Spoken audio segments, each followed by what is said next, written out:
Okay. There's a number when of... When is Okujeto doing? I believe it's today, okay, along with Honorable Sam Nate George. But I'll read through the list of the persons who will be vetted today. Okay. So you started work in earnest? Yes. I see. You hit the ground running, as they say. Yes, because His Excellency Mahama needs to reset Ghana, and you can only do that if he appoints you to do your work properly and be very diligent about it.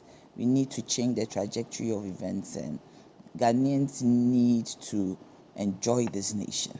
I mean, look at what is happening in the U.S. People being deported like slaves. Right. And what even broke my heart was the leg chains and the handcuffs. They are not criminals. And we in our nations, especially in Africa, we have all the resources that are supporting the West.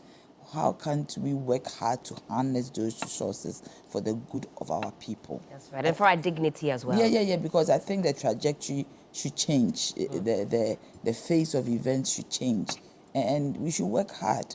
Once His Excellency Mahama has given you the opportunity to serve in his government, it is a privilege that you shouldn't take for granted, a privilege for you to serve Ghana, a privilege for you to be part of the change that we are all looking for.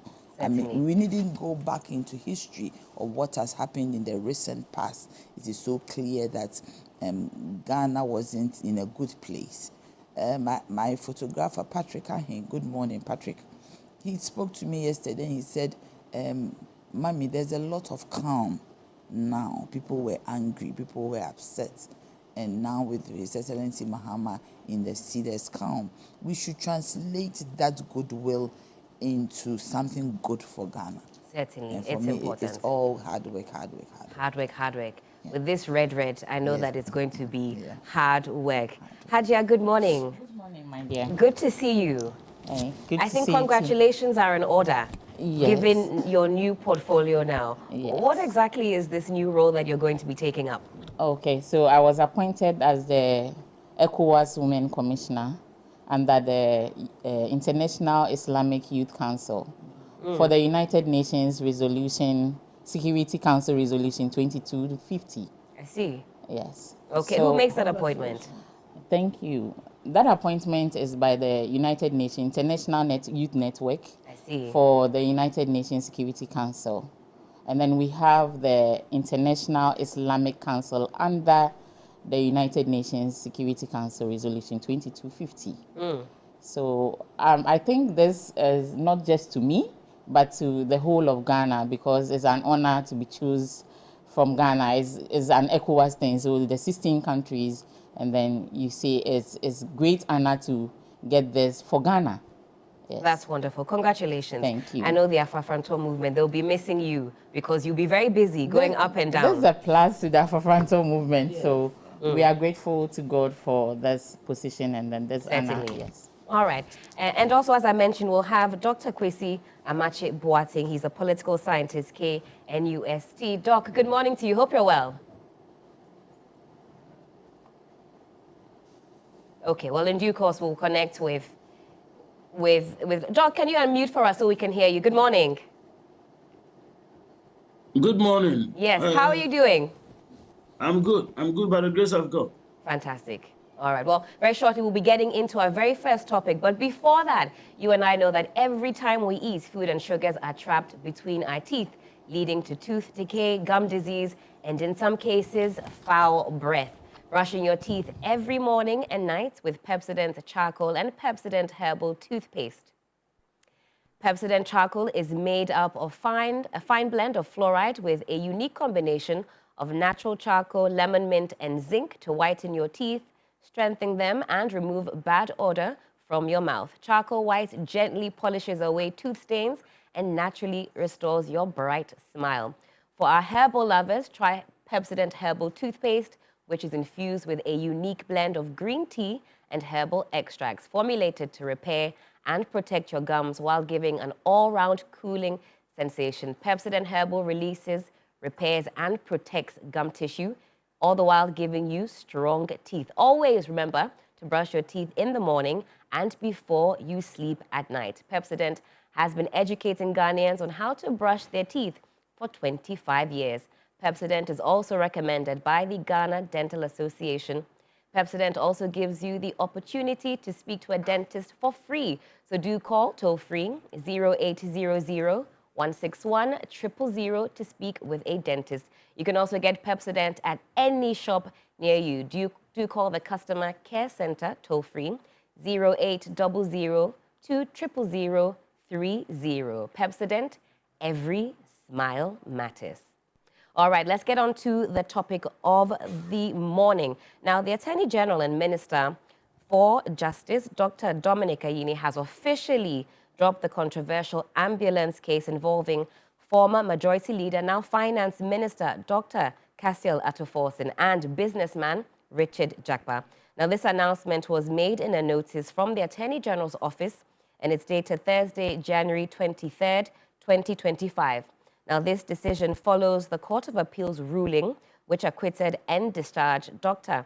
Atuforsen and Richard Jakpa, the third accused in the case. Let's take a quick look at the timeline for the uninitiated and see exactly how this case has traveled up until this point. And it started sometime in 2012. We'll put the graphics up for you so that you too can follow on exactly how the case has progressed. So in 2012, Ghana signed a contract to procure some 200 ambulances. In December 2014, Honorable Atuforsen approved some LCs for the deal. By February 2015, the first 30 ambulances were delivered but were found unfit. Come January 2022, Honorable Forsen was charged alongside Richard Jakpa and Sylvester Enimana, granted bail some 3 million Ghana cedis. In June 2023, Richard Jakpa alleged that the Attorney General pressured him to implicate Forsen. You'll recall that there were some leaked tapes made available to the public to also listen to that. Now, following that, come June 2024, the Court of Appeal acquitted Forsen and Jakpa, and January 2025, Attorney General appealed the acquittal, claiming that the Court of Appeal had erred in judgment. Let's take a trip down memory lane. Let's go to sometime last year when the Court of Appeal made that decision to acquit Honorable Forsen as well as Richard Jakpa. What the reactions were in the 8th Parliament. Take a look.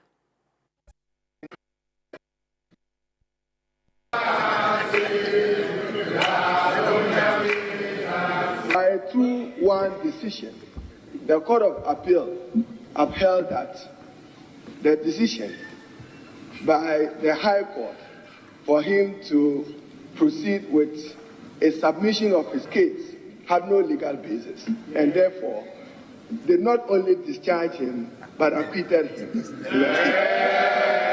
That is what we are celebrating, and he's invited to celebrate us. That, Mr. Speaker, I hear the Attorney General, even instead of swallowing his humble pride, is saying that he wants to litigate on this matter. Mr. Speaker, we assure him that he will be further disgraced because this matter, if you want to try people, try them on matters which are legally meritorious. Letters of credit are mere guarantees. I can go into the matter. This is parliamentary chamber. So, Mr. Speaker, the minority here is celebrating the independent, courageous decision of the Court of Appeal. Speaker, it must never be said, that the judiciary is under the control of the executive. Mr. Speaker, Honorable Harun Edrisu is a courtroom practitioner, just as I am. You were a courtroom practitioner. One of the things that we were taught at the bar was to accept the decisions of the court. And when we are not happy, we should go up. And that is how we enrich the law. So I think that in his celebration, he shouldn't use this as a forum to attack the Attorney General who has no right of audience here. I celebrate in your victory. And you know how much it means to democracy in this country. Minority leader on trial, you've gone through the system, your belief in the judicial system. Today, on all fours, I don't take alcohol, but I can offer you a non-alcoholic wine. I know Aki doesn't take alcohol either. Anytime we go for lunch, it is fruit juice. So I will offer him fruit juice. But I would want my brother Ato and all colleagues to know that judiciary and their independence must be respected. All right, and you just heard there from the minority leader, Honorable Afenyo Marking, and this was sometime last year when the Court of Appeal decided to acquit Honorable Cassiel Atuforsen as well as businessman Richard Jakpan. And I'll start off with you on this particular issue. Now, critics say that this particular case was a waste of the nation's resources and was more focused on political prosecution, if you will, if I can coin that term. What do you think? I agree. Good morning to your viewers. Good morning to Ghana and good morning to everybody. Good morning to my sister. It looked like even it was more ignited when Honorable Atuforsen became the minority leader. And it was as if he was being persecuted.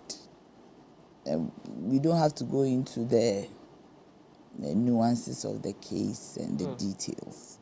But it was so clear. Some of the things that came out didn't make sense. I'm not a lawyer, but from a very commonsensical point of view, it didn't really make sense. So sometimes I wondered, is this why we are wasting time?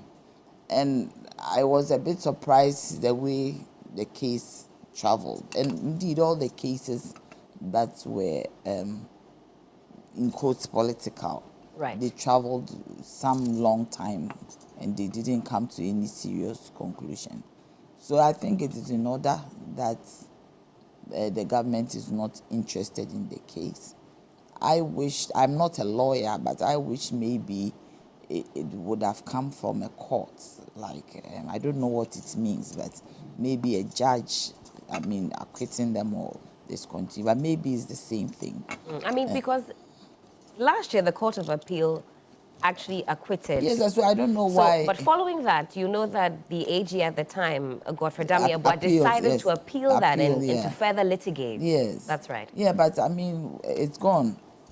As long as the Court of Appeal acquitted and said there's no case, I don't even know why we are back to it. It is done. He can appeal.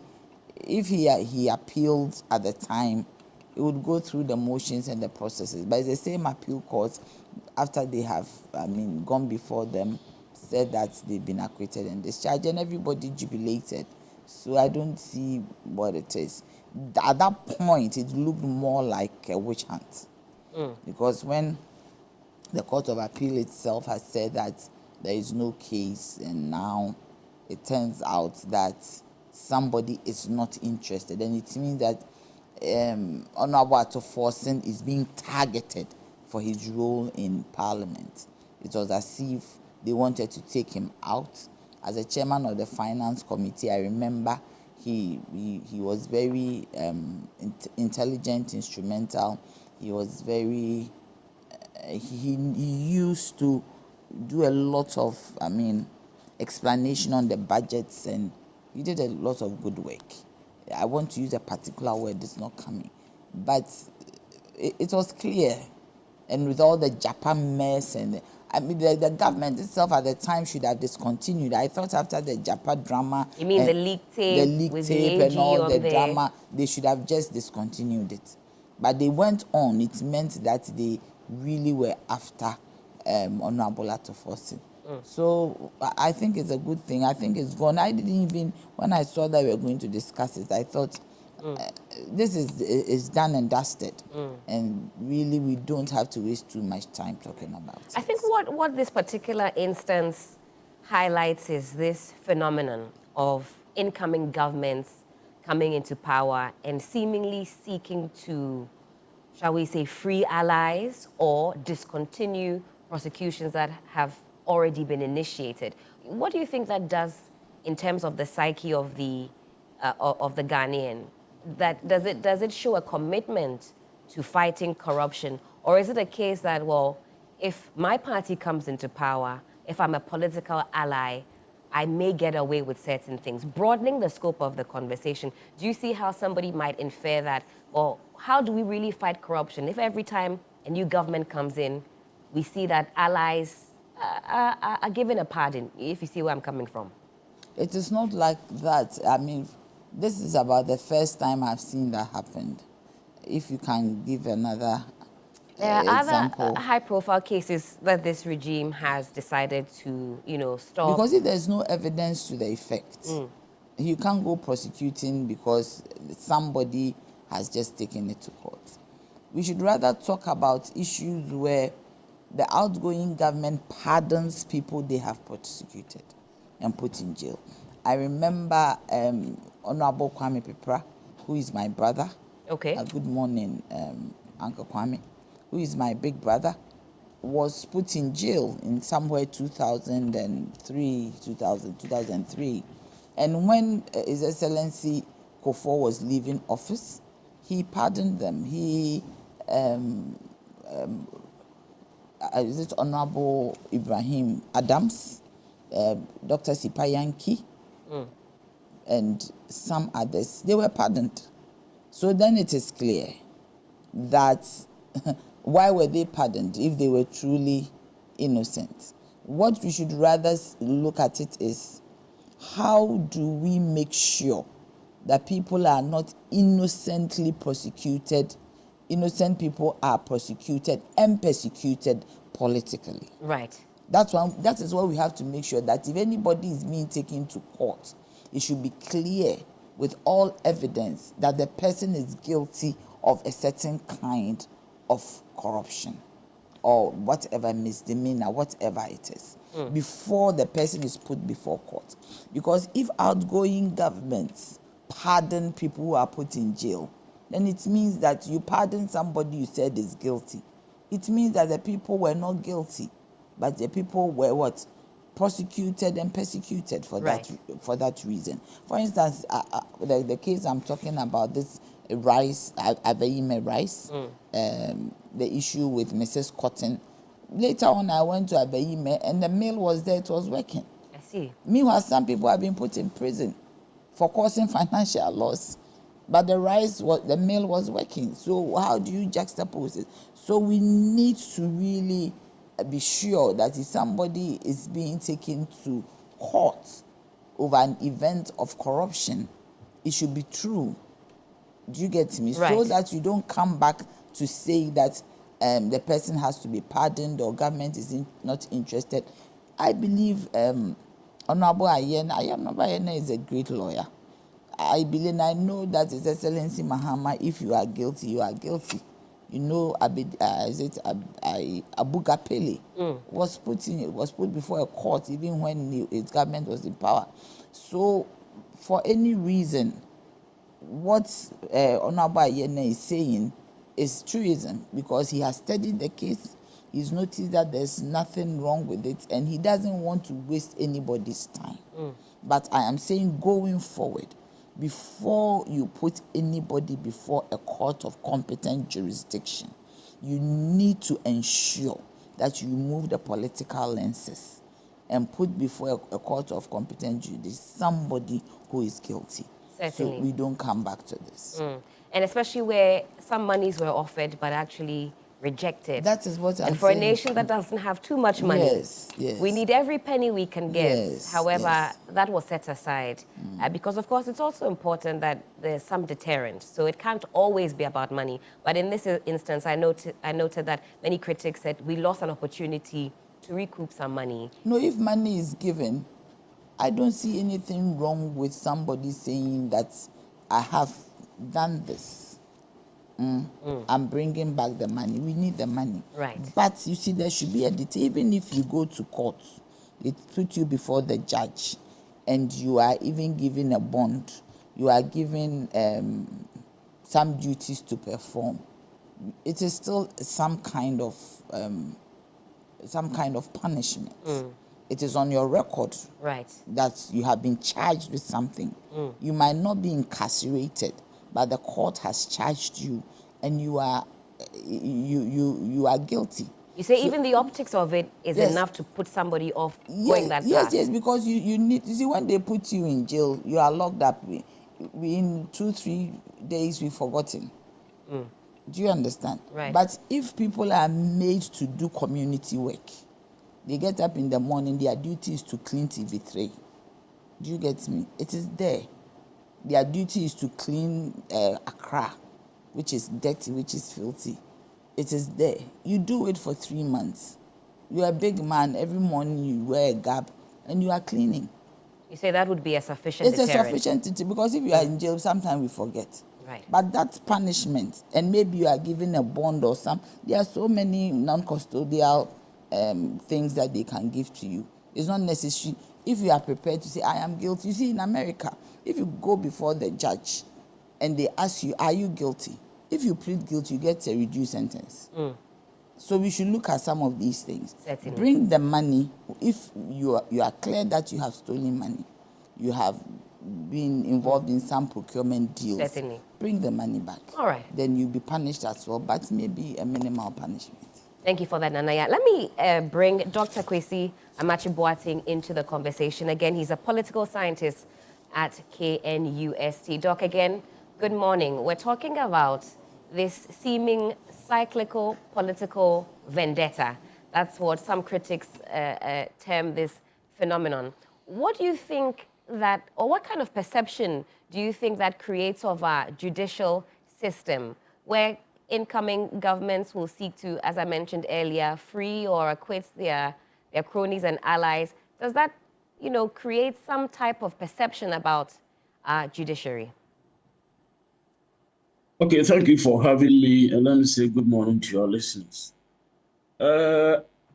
Initially, I think we want to look at the situation on the ground with reference to the action of the AG. Sure. Concerning Honorable Casey Forson and the other gentleman. Has the Attorney General freed, acquitted them? No. The appeal court did that. Indeed. Acquitted and discharged them. The appeal court did that even before they came into office. What has the Attorney General currently done? Is to simply demonstrate some disinterest in the case. Why? Do they have grounds to do that? Before we maybe examine whether the Attorney General has grounds to do that, I want to look at people's reaction when the former Attorney General chose to continue the case and, if you like, to pursue it. It was at that point that people felt that the former Attorney General was being political. He was introducing biases into the case. He had personalized the whole issue instead of allowing the law to take its course. So if the NDC goes into elections when a new Attorney General comes into office, he decides not to continue the case, what has he done? His action, if you like, is in sync with what the appeal court did. So here, we don't have any grounds to suggest that we have a new government and then the Attorney General is setting free people who were, if you like, going through the legal system and stood the risk of, going to jail. So the grounds for, this conversation is not necessarily there. But then if we are looking at it generally, then it will be something like some sort of theoretical analysis of the issue. Certainly. But we can't base any discussion on the current one, because I don't think that is what has taken place. Certainly, and that is well noted. As you mentioned, this was a decision by the Court of Appeal to discontinue, or shall I say acquit, Honorable Forson as well as Richard Jakpa. But using that as a basis, as far as the disinterest of the new AG to continue this particular case, and also broadening the tentacles of this conversation. Maybe this is separate to that, but what do you make of this perceived phenomenon that if you are politically connected, you might just get away with certain things, not relating it in particular to this case, but that idea of political vendetta and the like? What do you make of that, and what is the cure to that? And also, back to my original question, does that, paint the judiciary in a particular light, a negative one at that?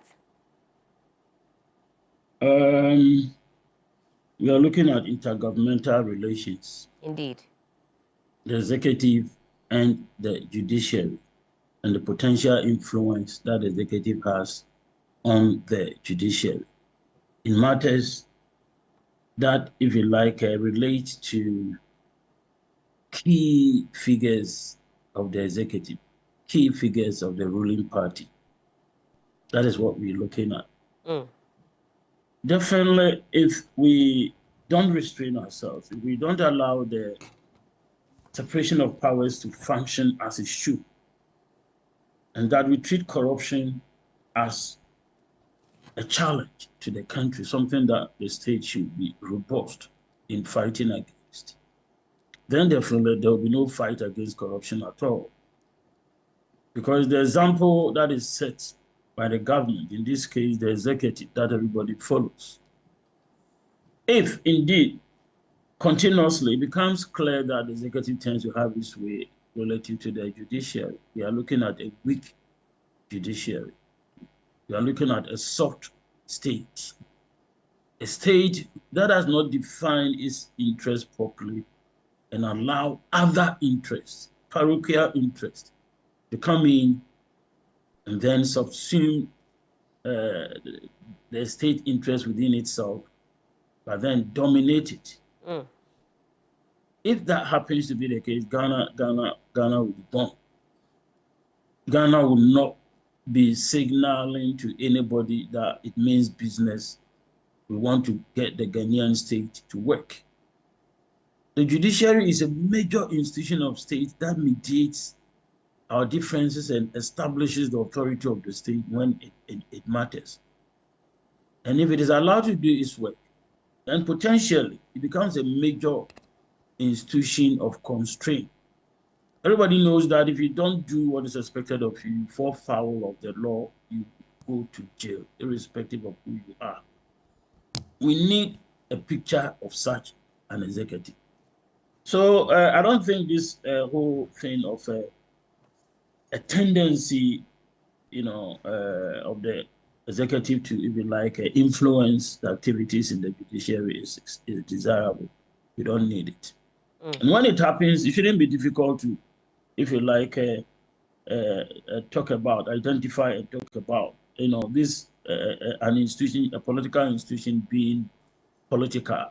You admit biases into your operations. It could be internal, it could be external. When the case goes to court, we know Ghana, there are many lawyers in the system. They understand it, they are able to come public and, let us get a better understanding of the situation, the nature of the case, and stuff like that. And if for some reason there's a U-turn in a way as to free the suspect, I mean, everybody will know. Right. And we will be wondering where the influence, if you like, might have come from. So I like to believe that it's not desirable. To the best of my understanding, Ghana has given itself a new beginning with the way Ghanaians voted President Mahama into office, and then, of course, the members of parliament. Ghana has been given a new beginning to turn on a new leaf.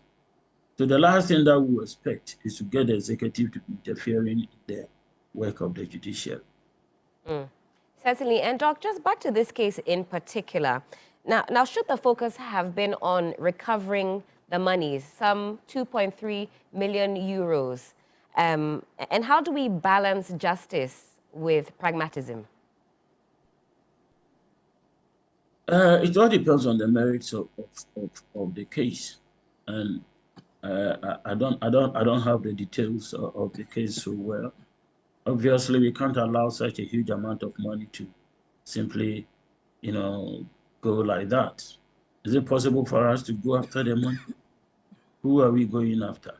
So I think these are all issues that will have to be taken into consideration in the decision to discontinue the case to show disinterest. Is it a case of someone causing financial loss, and so we're going after him for the money? Did he or she cause financial loss?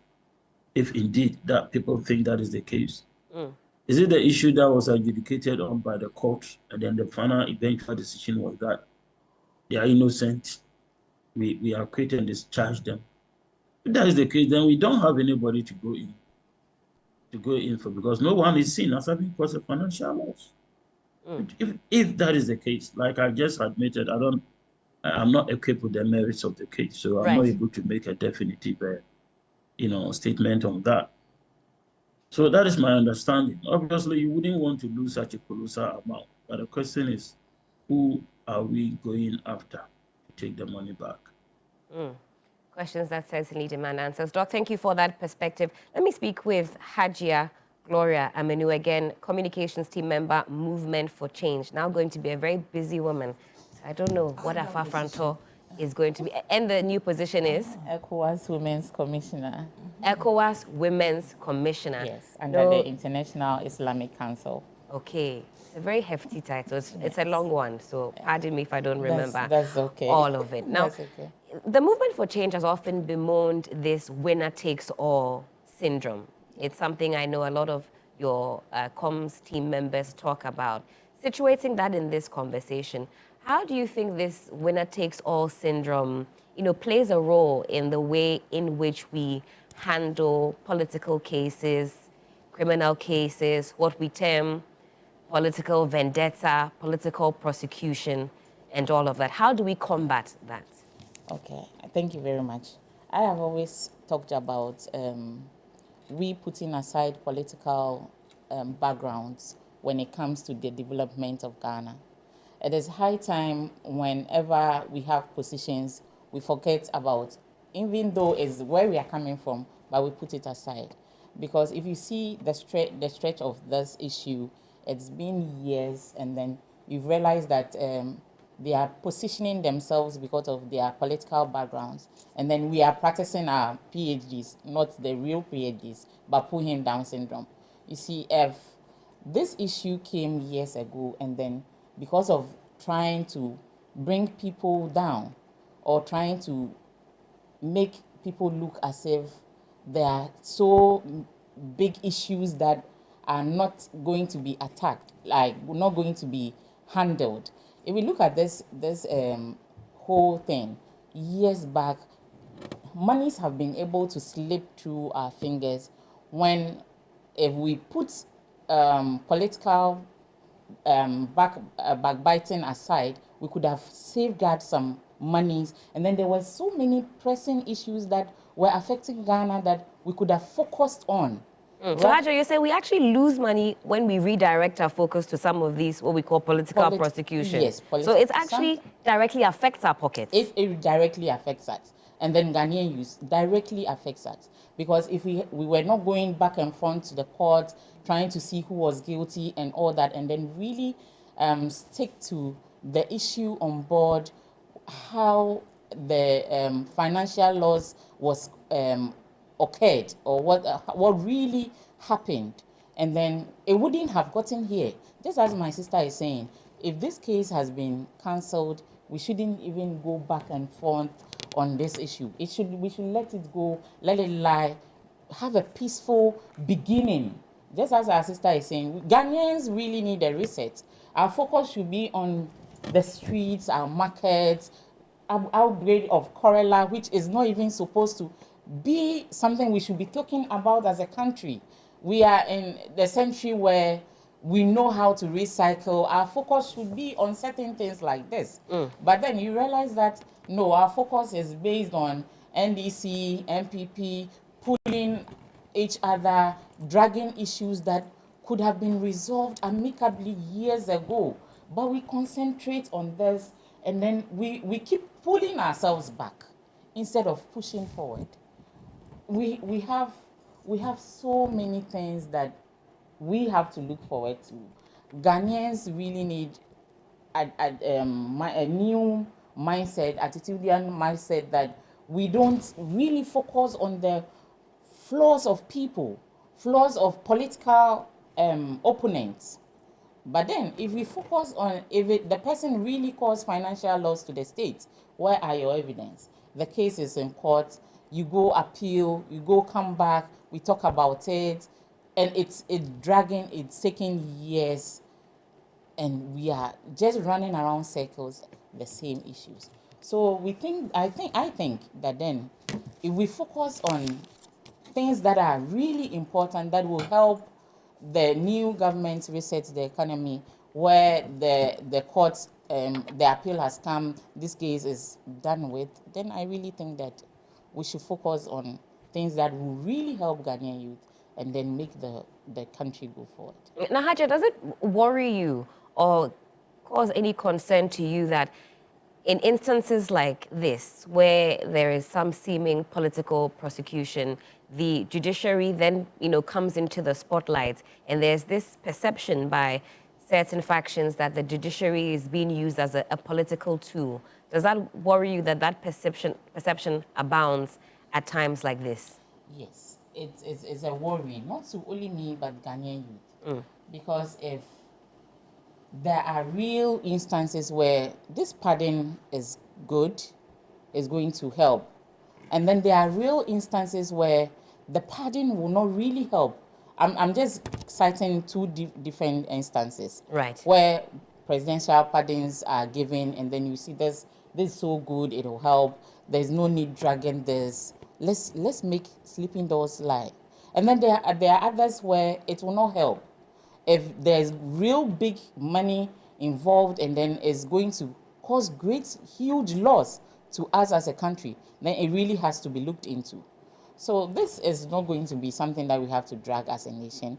It's been done, and then we just let it lie. Certainly. Nanaya, I do want to pick your thoughts on this. It comes up a lot, especially, as I mentioned, movement for change often allude to this winner-takes-all syndrome, winner-takes-all syndrome.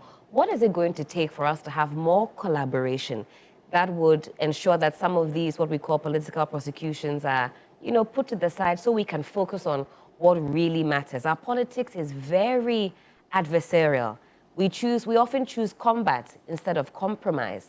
What needs to change? You see, I don't think the two are related. Okay. I mean, when it comes to winner takes all, His Excellency John Dramani Mahama has taken the lead by appointing me, for instance, in his government. Kufuor took the lead by appointing Dr. Park Kwesi, Dr. Akosa, Professor Hagan, if you remember, all from the Convention People's Party, into his government.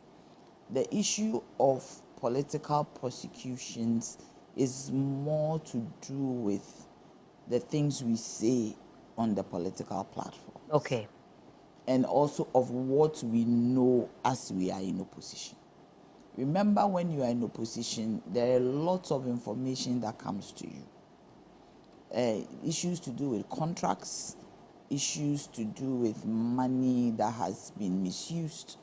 And when you even look at the Auditor General's reports, it tells you exactly what is happening. So as a new government coming into being, you already have a certain, it's not, I wouldn't want to say a mindset, but you already have a certain idea of who has done what. I believe that, and I've always said that if the person has stolen money that is meant for Ghana, that person has to be punished, whichever way it is. If it is clear that it is determined that that is what it is. If not, you don't have to use a court, or you don't have to use issues of corruption to punish your opponents. Do you understand me? Yes. There's also targeting, that people are targeted because they did ABCD during a campaign period, whilst in parliament, the things that people said for a government to lose elections, the things that people did, and people are targeted. It becomes more unfortunate for you if you were in a position of authority or responsibility, then you are in trouble. Then you are targeted. So that it's even possible that before some governments come into power, they would say that this person would have to go to court by all means because the person insulted me, because the person did A, B, C, D. But I would say that as a public servant, as you are given that responsibility to work, you should make sure that you live above board. You should make sure that you do your things properly so that at the end of the day, you would not be cited for corruption. So, I mean, I think that it is the way that public servants conduct themselves. Because I always ask the question, why is it that politicians are the people who are always targeted? Whenever there is a prosecution of a case and this in there involves a chief director or a public servant, almost invariably, those people are set free. The public servants, and maybe a chief director. But when you go to the ministry, the structure of the ministries, it is the chief director who is supposed to advise the minister. It's the chief director that runs the institution. The minister is just a political head. So then it is clear in some cases that it becomes like a political vendetta. Right. We need to move away from there. We need to use, for instance, the Auditor General's report to tell us, go into it. We need to use the Public Accounts Committee as a yardstick, like now we have oral. We need to be very, very clear that this one, the person breached all procurement rules, the person inflated prices, the person took the money and did not do the work, or it was the person did not supervise properly. Do you understand? When these are put together, then we put it on a scale which is more of a problem, which is more of corruption, an intention to steal money, an intention to do certain things that will cause financial loss to Ghana. Right. So it is a myriad of so many things, but the time has come for us to openly sit down and say, which way are we going? Otherwise, every time we find governments coming in discontinuing cases, people will are be in on court. The same tangent always. Yes, people are in court for not doing anything and all that. So me, I've walked around this, and there are things I know for a very long time. I've been around things I know, I heard, which puts people in prison. They were not supposed to be there, but it happened, and they were punished unnecessarily for it. But it is. And I think there should be a clear dichotomy. We should let the separation of powers work. Certainly. Do you get me? Yeah. It's important. And I thank you for that. And we'll be coming back to some more discussions here on the big issue. But let's head over now to the Appointments Committee. You know that there are a raft of vettings that are happening today. George Quainin is on the ground. Let's take a listen to what he has for us. 8 ministers designate are expected to be vetted if the running order is anything to go by. And just so you know, yesterday, Parliament unanimously approved 7 additional ministers designates of President John Dramani Mahama. And I would like to just run you through these ministers designates. And they were vetted this very week. And we have the regional minister, regional designate for the Greater Accra region, Linda Oklu, and Ashanti regional minister designate, Dr. Frank Amoakohene, Emmanuel Kojo Ejeku, minister designate of state in charge of special initiatives, and minister designate for works, housing and water resources, Kenneth Gilbert Ejei, and minister designate for lands and natural resources, Emmanuel Amako Fibua, and minister designate for the Northeast region, Mr. Tia Ibrahim, and Donatus Atanga Akamugri, who is the minister designate for the Upper East region. These ministers designates were approved yesterday unanimously by Parliament. And so today, like I mentioned, as a total as 8 ministers designated, and includes Dr. Rashid Purple, who is the minister designated for employment, labor and jobs. And we also have Sam George, MP for Ningo Pram, minister designated for communication, digital technology and innovations. And the minister designated for employment, Dr. Rashid Purple, is already here, and these are some of his constituents. They've been here as early as 5 a.m. to give some sort of moral support to the minister designated. I want to just, pick some few words from him. But before them, I've been joined by the former regional chairman of the NDC, Mr. Joseph Adekoka. Good morning, and I like the consistency in giving support to your members. Good morning. How are you? I'm fine, thank you. I saw you greeting the minister designate, Dr. Rashid Purple. What has the relationship been like? Oh, he's been a very good friend of mine. When he was the Minister for Youth and Sports, we had a lot of interactions. And this morning, I came to support Sam George and Edie was Minister designate for Sports. And, Kofi Adams. And fortunately, so I realized that my good friend Purple is here. So it seems that today I have a long stay here to support my friends and brothers. And I'm very positive that they are going to sail through, because these are fine gentlemen, very fine gentlemen. And we all know their prowess, what they've done for this country, and what they are capable of doing. So I appreciate the president giving them the opportunity to serve the country. And so let's all hope that we hope that the vetting will not be too long, because these are gentlemen already in Parliament, and it's appropriate that relevant questions are asked so that we don't spend much time. If you see our brothers from the north, they've come all the way. I'm sure they've been here for about. Yeah, I saw them at 5 a.m. 5 a.m. So I'll plead with the committee to be as expeditiously as possible, so that we can relieve them. They have to travel all the way back to the north. So this vetting should be a bit circumspect, because if you listen to the what is happening outside the commentary, a lot of people are upset about the whole thing, and so I hope the members or the committee members will have an introspection and see how best they can really bring this thing to finality, so that people don't spend 4, 5, 6 hours as happening in the instance of Umani Buama, which virtually 8 hours, which is uncalled for. So I plead with them.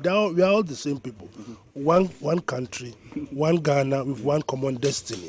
So we should be able to fast track these things by asking relevant questions and seeing the competence of the nominees, so that we are able to finish very early. Joseph Adekoka is former regional chairman of the NDC, and he's really concerned about the duration for the vetting.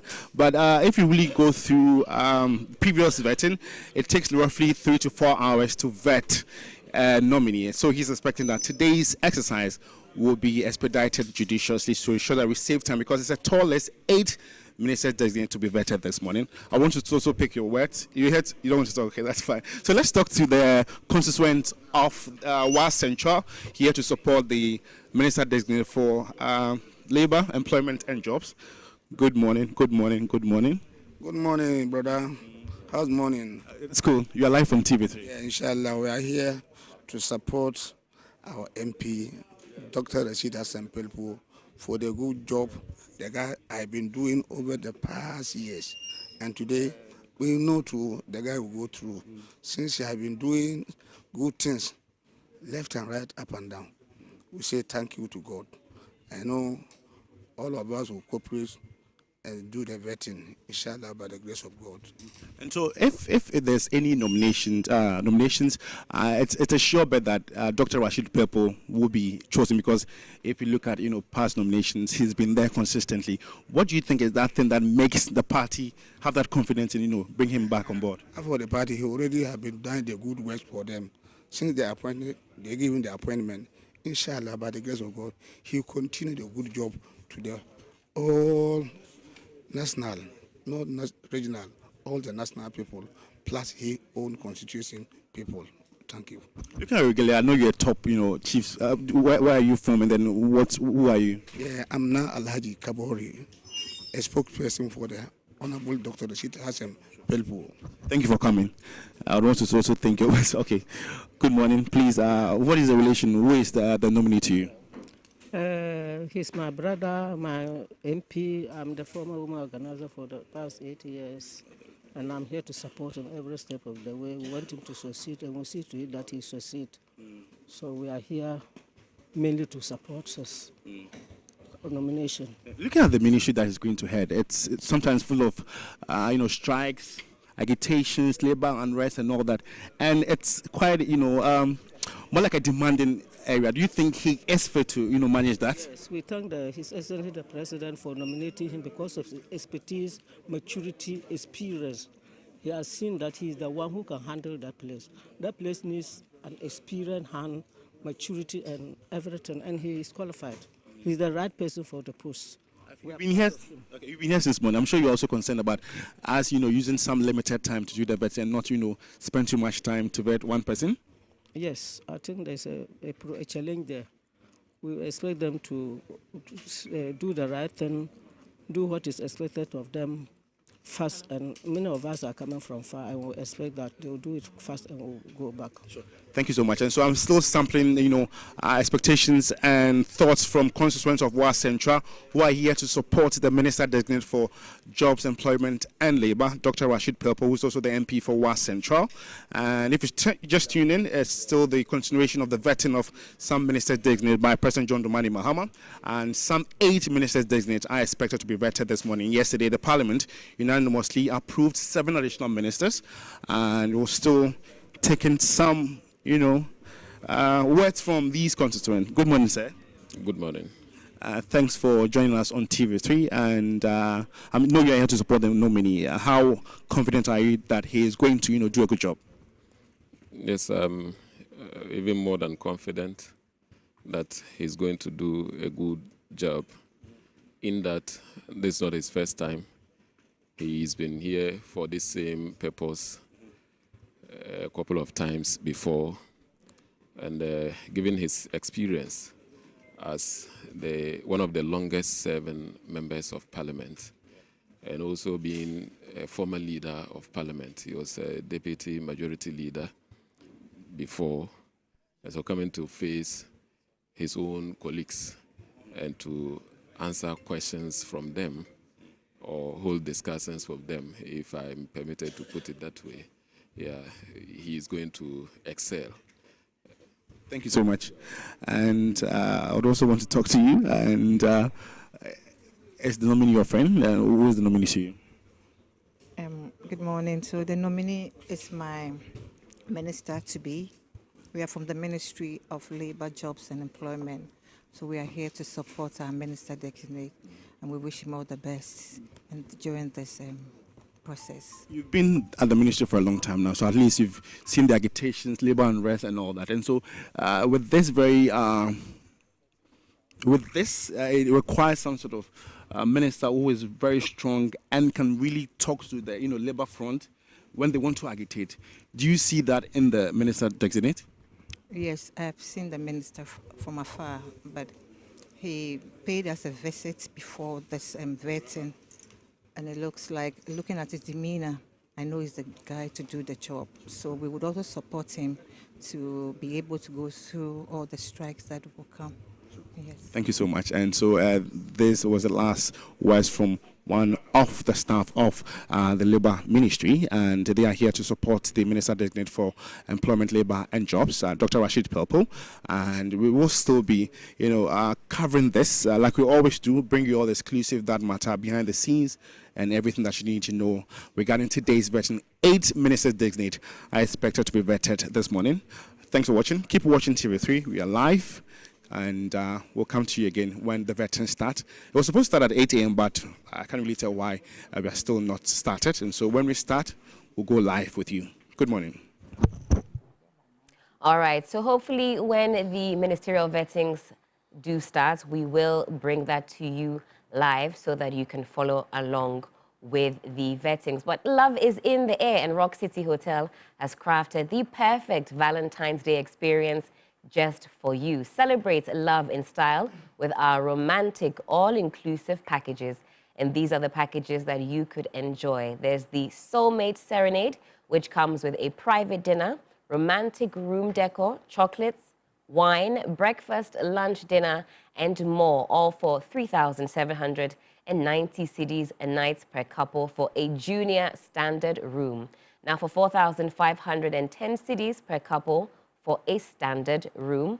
our Forever Yours package, which includes a magical proposal setup at the Lover's Garden, romantic room decor, chocolates, wine, breakfast, lunch, dinner, and more, complete with all the romantic touches.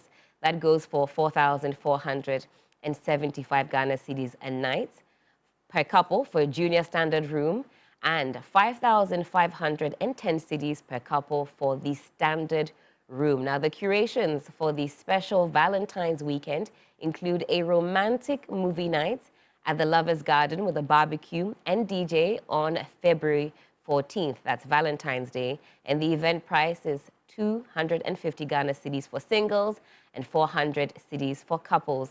You can also enjoy a candle-lit dinner by the poolside with a soulful live band performance on February 15th, and that goes for 300 cedis for singles, 550 Ghana cedis for couples. Wrap up your Valentine's weekend on Sunday, February 16th with a delicious brunch featuring gourmet dishes, authentic African cuisine, and fresh pastries for 300 cedis for singles, 550 Ghana cedis for couples.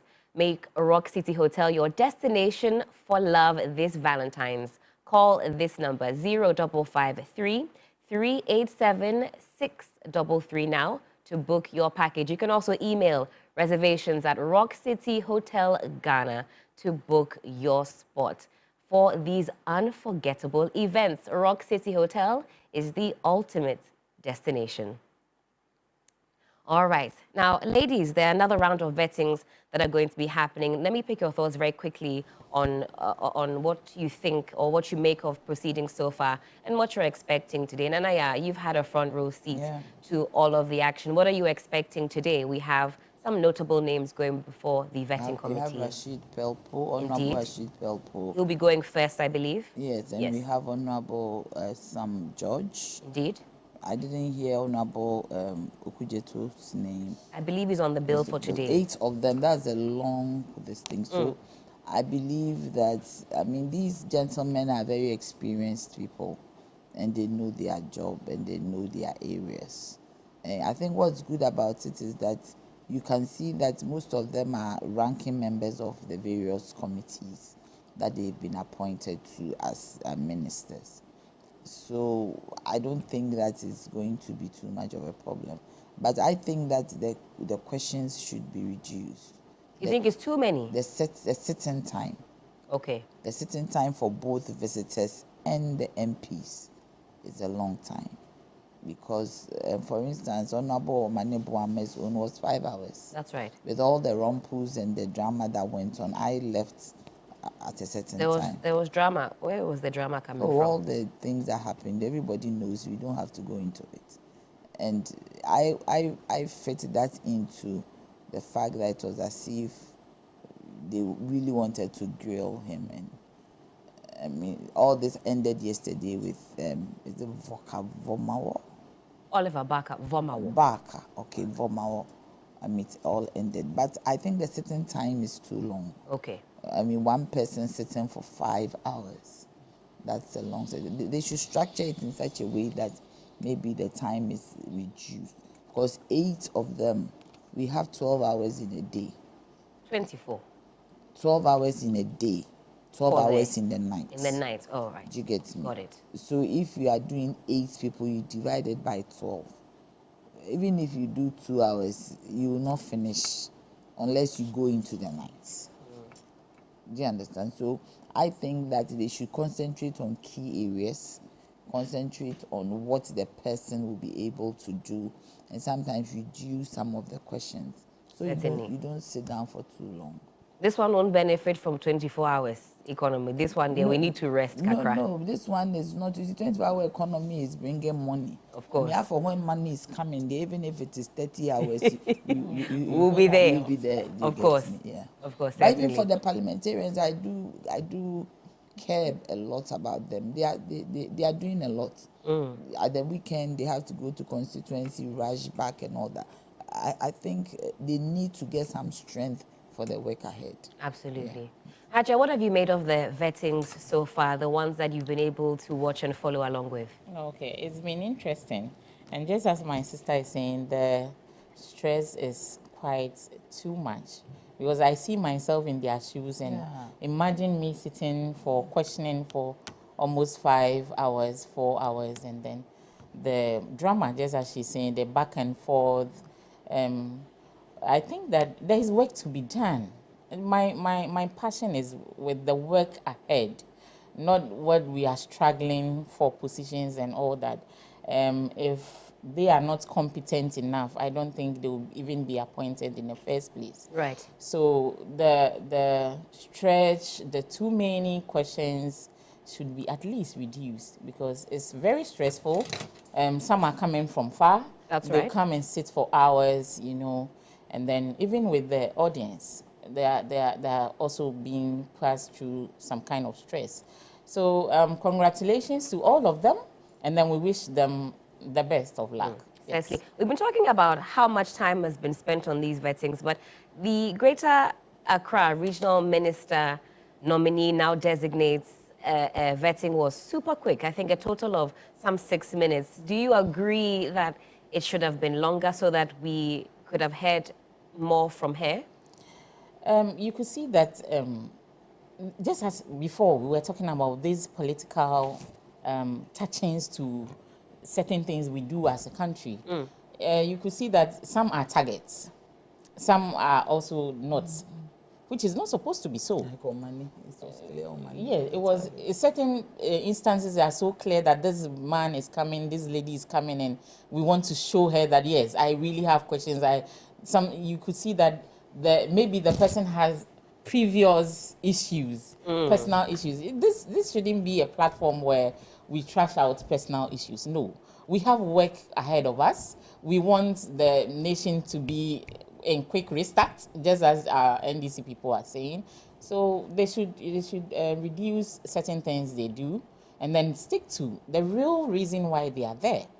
If it was 6 minutes and it was worth it and everybody was satisfied, why not? If it's going to be 5 minutes and there's no back and forth drama, why not? We are good to go. We want these ministers to be in their offices and start working as soon as possible. That is what we will look up to. Nanaya, what did you think? It was super quick. Yes, but I wish that would be the benchmark. The 6 minutes. Yes, adding on 4 minutes to 10 minutes. But Nanaya, is that enough time for us to get? I mean, the Greater Accra region has issues. Okay, my dear. All she did was introduce herself. My dear, and she was asked to go. You saw the jubilation. My dear, you know what? If they could have carried her out of there like this. I've been to school for some time. I always tell myself I'm an Ashanti girl who can speak a little English. I've been to school for some time. I've taught students for some time. If you chew pass and you forget, you can't practicalize it. It doesn't mean anything. Somebody can just chew pass, write a great paper, and cannot practicalize. The question that you ask does not mean that the person can perform. Maybe the person has been briefed, the person is sharp, the person can memorize, and you're asking questions. 6 minutes, 10 minutes, any teacher, if you encounter anybody, within 15, 20 minutes, you know who the person is. And you know most of them are not new people. We know their track record. Some of them have been in ministries as deputy ministers, as ranking. We know their track record. So, I mean, too many questions and me answering doesn't mean that I will perform. There are people who talk less but perform. I asked why they did that. And one of the parliamentarians told me that the woman can perform, they know.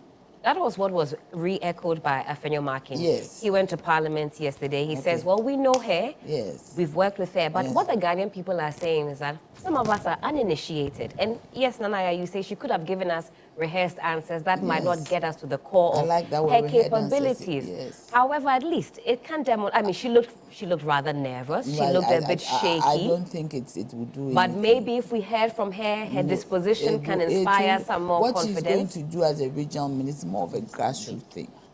She should rather come and clean Accra for us and make Accra great again. And use a model that's... We didn't even hear what plans she has to make. She has plans. Naya, we don't know that. No, but my point is that, I mean, you see, for me, all these vetting, I wish it could be limited to 10, 15 minutes. Because, you know, it's also medical They are medical. You know deep bone thrombosis. Deep bone thrombosis. Is that when you sit for a long time? Yes. And some of the people sitting there are over 40. Some, even the people who came, the older, the chiefs and things. Do you get me? Deep tissue thrombosis. If you sit for a long time and you are not young, do you get me? You might have some swelling, edema and all that. So they need to consider those long hours. There was a day that I sat the whole day. Right. Do you get me? Because 3 of my people work the whole day, 8 to 6, just sitting. In one spot. In one spot. Right. Not walking, nothing. So they need to even consider the health issues, then also consider the time. Yes, so I mean, for me, that should be a yardstick. It should be a benchmark. 10, 15 minutes, at most 20 minutes, the person should be vetted and gone. All right. Yeah. Well, we'll see how today's proceedings pan out. Of course, we will keep you in the loop as far as these vettings are concerned. Let's take a bite on our second topic very quickly. I'll pick the thoughts of Nanaya as well as Hajia Gloria. Well, a recent report by Afrobarometer has revealed that approximately some 78% of educated Ghanaians wish to leave the country in search of work opportunities and for other reasons. According to the report, thoughts of emigrating are most common amongst educated citizens. That's 78% of those with post-secondary education. Now, the report also highlights that young people, particularly those aged between 18 to 35, represent 72% of those considering migration. The main reasons for wanting to migrate are the search for work opportunities, followed by economic hardship and the desire for tourism experiences. Haja, let me come back to you. Does this alarm you? 18 to 35, strong, able-bodied Ghanaians, youthful, energetic, vibrant, all wishing to leave. Economic hardship is top of their list, and also seeking out some work opportunities. What impact does a statistic like this have on our socio-economic fortunes as a nation? Okay. Majority of Ghanaian youth are suffering from brain drain. And then it is very heartening because if you see the videos recently where 6,000 Ghanaians are being deported and being brought back without, in fact, nothing. Because some had been arrested or picked up when they didn't have nothing on them. Right. They are coming just with their phones, no money, no luggages, nothing. This is very alarming because, in fact, if you look at the standard of living of most Ghanaian youth, coming from the background where I used to be a teacher, and then I'm being in the a circle of teachers, where you see someone working as a teacher and has a diploma or degree and is being paid, let's say, 800, 600. Ghanaians are real magicians anyway. We are all working around and then we get less. It's just because of the economy, how things are going. That's why Ghanaians are so hungry to go outside to seek for greener pastures.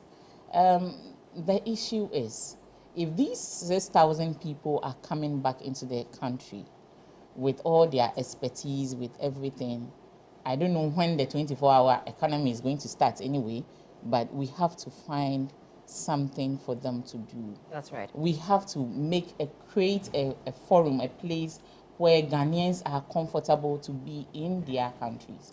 We all don't want to be outside going to stress. In fact, I can't imagine myself in US or UK in this weather. I don't think so. I'm not interested in going because I'm so afraid of being cold and all that. But we ignore all these factors and then go, because there are something there you could go save and come back. That's and right. People will be amazing, like, hey, she just went and she made it, you see. So if this country is conducive enough, if there is work, there is money, you get well-paid jobs, then I don't think that we will all leave. You see, there are so many nurses, trainees who are always anxious, making passport. Even before entering the nursing training college, they prepare their passports ready to leave and all that. I think this government has a lot of work to do when it comes to these things. Because if really the economy is going to work, I don't think any Ghanaian will want to leave. We have great nurses and doctors. We have engineers. Just imagine the number of engineers and carpenters who are rushing out, going to Dubai and all these countries. Our ladies are going to Saudi Arabia and just to be house helps who are being maltreated. If this country is well developed, we will still stay here. Right. So I think that there's work to be done. My lady is here and then she knows. If this 24-hour economy is going to quick start, and then we are all going to get involved in bringing up entrepreneurs, young entrepreneurs. If they go out there, they make a little money, they should bring the money back, reinvest in the economy, and we wouldn't need to go out.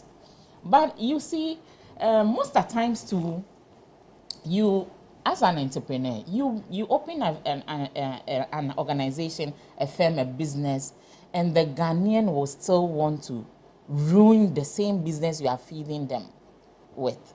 So in as much as people are going out, investors are here, the Ghanaian attitude, I'm always hitting on attitude of Ghanaians, because they will help you come down quickly than you even imagine.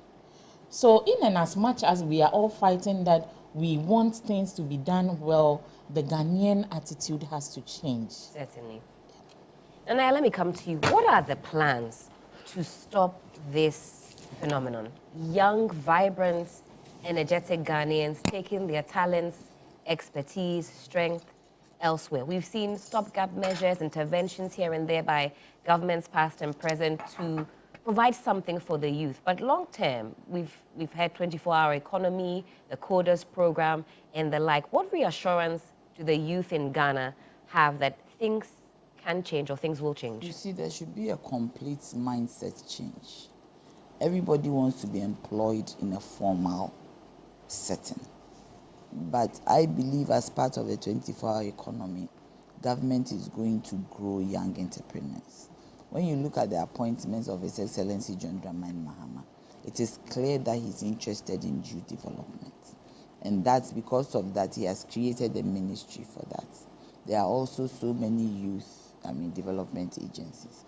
I believe that the apprenticeship program, the coders program, the 24-hour economy especially, will change and revolutionize the trajectory of our economy. And that's when that happens, we should take advantage of it. The media showed us an example of how a 24-hour economy would run during the elections. You remember? That's right. Yes. TV3 was on. Most of the media. In fact, I was working from midnight till 6 a.m. Then the next batch would come back. That is 24-hour economy.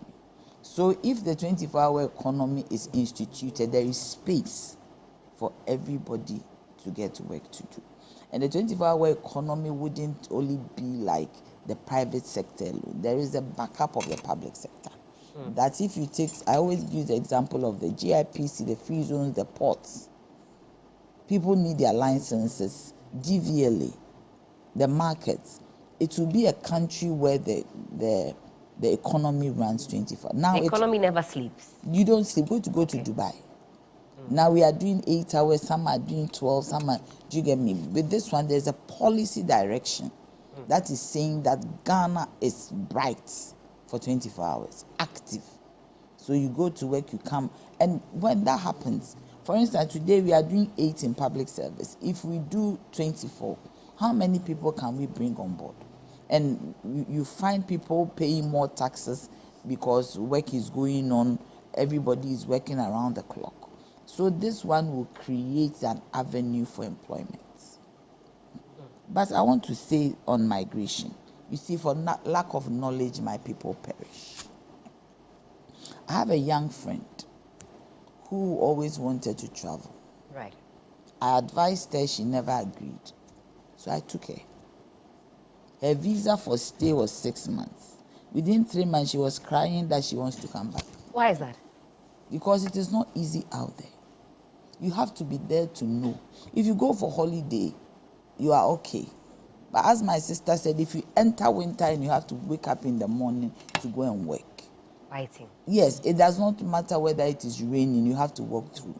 And at the end of the day, when you collect your money, the system sucks everything. Your rent, your taxes, your MOT, your car, your so many things. So at the end of the day, most people who come here and they flaunt around, some come with loans. I see. Some get loans from banks to come and build.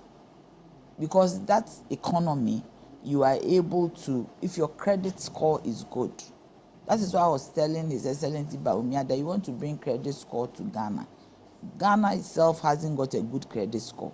So how do you bring it here? So abroad, when you have a good credit score, you can borrow. And people keep paying on their credit card. You are encouraged to use a credit card to buy. That's right. But it is not for free. You pay. So by the time you realize you are riddled in debt, the people who want to go abroad to go and work, they don't know what is there. Do you get me? Sometimes the system will take your money that so much that at the end of the day, you end up less than what you'll be collecting in Ghana and working more. Really? Yes. And working more than what you'll be doing in Ghana. Do you get me? So I think that there should be a lot, NCC, we should encourage NCC to be doing a lot of education. There should be a mindset change of people wanting to go abroad. If you want to go abroad, it's not wrong, but go for tourism, to explore. You see, I went to Dubai, and the guy who was laying my bed in the hotel room is a Filipino. When he told me how much he was paid, that young guy, I gave him, I think, water or something. And he said nobody has treated him like that before. He started crying. So even when you go, how people will treat you Yes, as a foreigner is something that can affect you. I am saying the guy was crying, a young guy. So I sat him on my chair. I said, Madam, are you sure you are not going to report me, that you've asked me to sit on your chair? I said, no. So I asked him, are there cameras? And he said, no. I said, tell me your story. He said, I came here from Philippines with good hopes, but the pay I am getting, I can't even send it home. And I cannot go home because my contract has not ended. This is what you want to go and face. I have a young girl who lived with me and she went away giddy. She's going to Saudi. I said, okay. She went. And she came back crying. Do you get me? 6,000 people are going to be deported. You come back, we have to resettle them. That's right. Do you understand? You bring these people in, they have to be resettled. We have to reintegrate them. Do you know what they go through at the detention centers? Does any Ghanaian want to go through it? Any young person who is educated? I believe that I have hope in His Excellency John Dramani Mahamad's programs. And that is why I am here today working for him. Because if I didn't believe in him, I didn't believe in his government, maybe I wouldn't be there. But I am there because I know and I believe that he can change this nation. But he cannot do it alone. We have to all help him to make the country what we want it to be. It is very imperative that we create the enabling environment for Ghanaians to thrive. And I'm also saying that we should also try and build up investors from Ghana, so that most of the money that we have, most of the money they make will stay within the country. Absolutely. So we shouldn't encourage our young ones to leave. They should stay, because otherwise they might be part of the 6,000. Especially returning home. Yes, it's especially in America. Because when you go there, you need to get your papers to work. It's not like before. It will take time for you to get your papers to work. And all throughout, you're supposed to feed yourself, support yourself, and all of that. The feeding class, somebody can feed. What about when you are sick? You don't have insurance. You can't go to the hospital. You'll be sick in your room shaking. And, I mean, nobody will look after you. So we beg them. They should stay and let's build Ghana. They shouldn't and I go thank anywhere. you for that perspective. You mentioned the 24-hour economy. I'm sure we'll have some time to delve into it. A lot of us have burning questions about what it's going to look like, the shape and form, how soon, how quickly, whether there's a demand for it, whether it can whip up demand and all of that. We can table that discussion in due course and expand the tentacles on that. Let me say a very big thank you to Nana Yachimpim Jantwa. She's a presidential staffer. Also, a very big thank you to Hajia Gloria Amenu, Movement for Change Comms team member, and also, Hajia, please remind us again. ECOWAS Women's Commissioner. Fantastic. The International Islamic Council. And what do you do? Just give a few minutes, a second. Okay, so it's all about peacekeeping, empowering the women. Especially my main aim is to empower Islamic women, Muslim women. Wonderful. We wish you all the best once more. We did lose a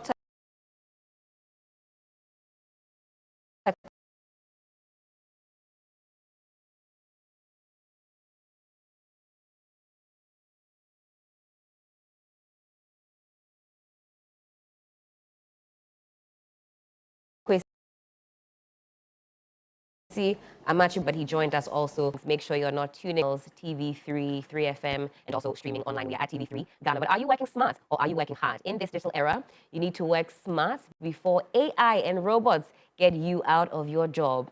Join our training to learn how to use your smartphone to earn passive income daily. Now, in Kaswa, it's happening on Thursday, 30th January 2025 at Dream Inn Hotel, close to the toll booth. It happens at 2 p.m. In Cape Coast, it's Friday, the 31st of January, 2025 at Pamsie Hotel, 2 p.m. In Takrade, it's happening Saturday, the 1st of February, 2025 at Akroma Plaza, 11 a.m. prompt. In Accra, it's happening Sunday, the 2nd of Feb, 2025, MJ Grand Hotel, East Legon, 2 p.m. If you're in Kumasi, it's happening Saturday, 8th February 2025 at the Golden Gate, Amakom, 11 a.m. In Sunyane, Sunday, the 9th of February, it's happening at the Methodist Church Conference Hall, 2 p.m. Do send your name and location to 053 052 7747. All right, let's head over now to the Appointments Committee. Actually, we'll take a quick break. When we come back, we'll head over and give you all of the happenings, more happening here on New Day on TV3.